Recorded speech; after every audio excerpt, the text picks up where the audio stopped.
Hello everyone, Dam247 here. What's going on?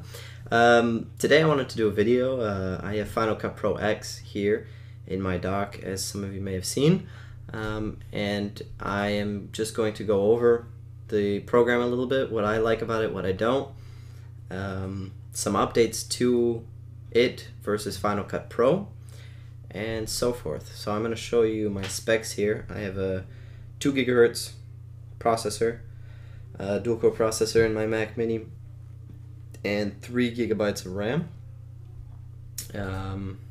So if you don't believe me, I'll just open this up, but yeah, that's basically what I have in it. Excuse me. And yeah, that's about how long it took to open with a project. Yeah, so straight off the bat, I'll show you guys some things here. This is an orange bar.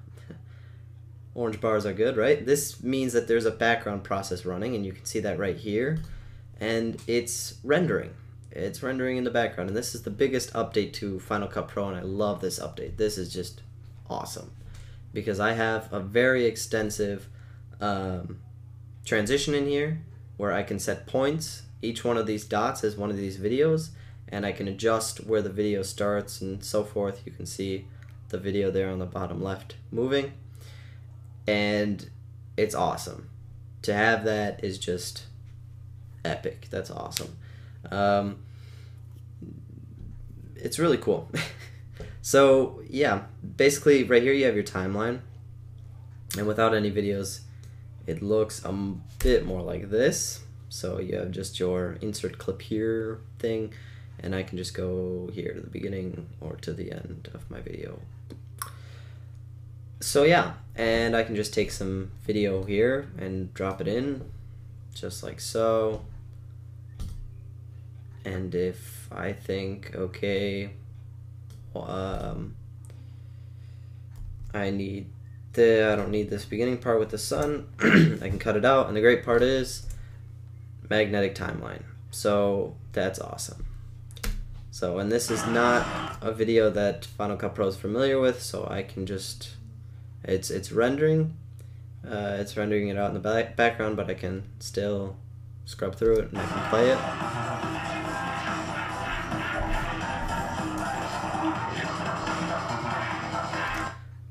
Yeah, and another cool thing with the magnetic timeline, if you in Final Cut Pro wanted to delete multiple portions of video, you essentially had to go through and delete those spaces then too.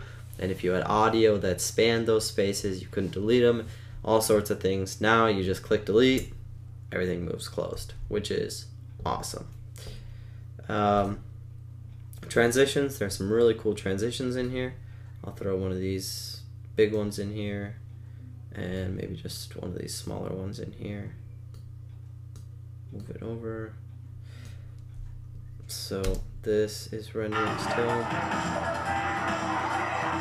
but as you can see, it is already giving me a preview of what it's going to look like even before it is completely rendered, which is just cool. It's just cool.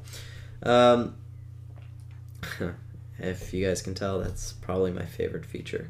So, and then up here they have the auto enhance features from iPhoto, now in iMovie, so I can just click balance color and my colors get richer and look a little better, nicer.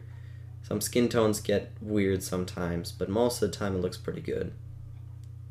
So we got a guy dancing.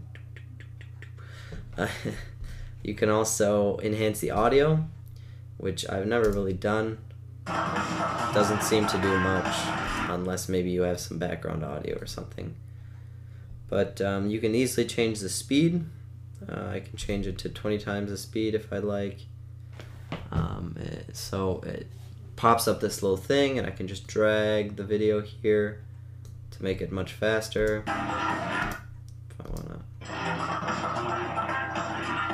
So, or I can stretch it out. You can see the orange, it's making it slower, so you can play it.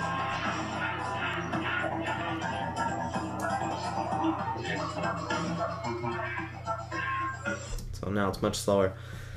Just kind of making things a little bit easier here. than it was in Final Cut Pro.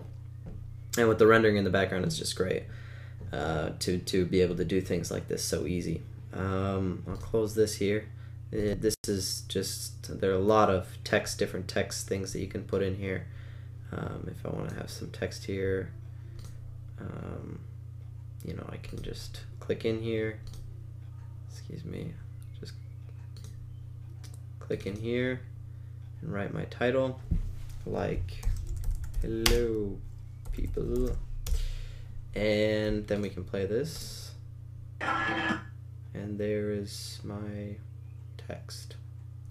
Really cool, really easy. And it's still rendering all that out. Like I showed, videos are really easy to put in. To put a video into an event, you have to drag it in. You can't drag it just right into the timeline. But yeah, some things I don't like about Final Cut Pro X, however, is that I feel like a lot of options have been disabled, if you will. Maybe they're just a little harder to find or a little different to use, but I feel at a disadvantage versus Final Cut Pro, where I felt so in control. Here I feel a little out of control, but I like it. I mean, I don't hate it.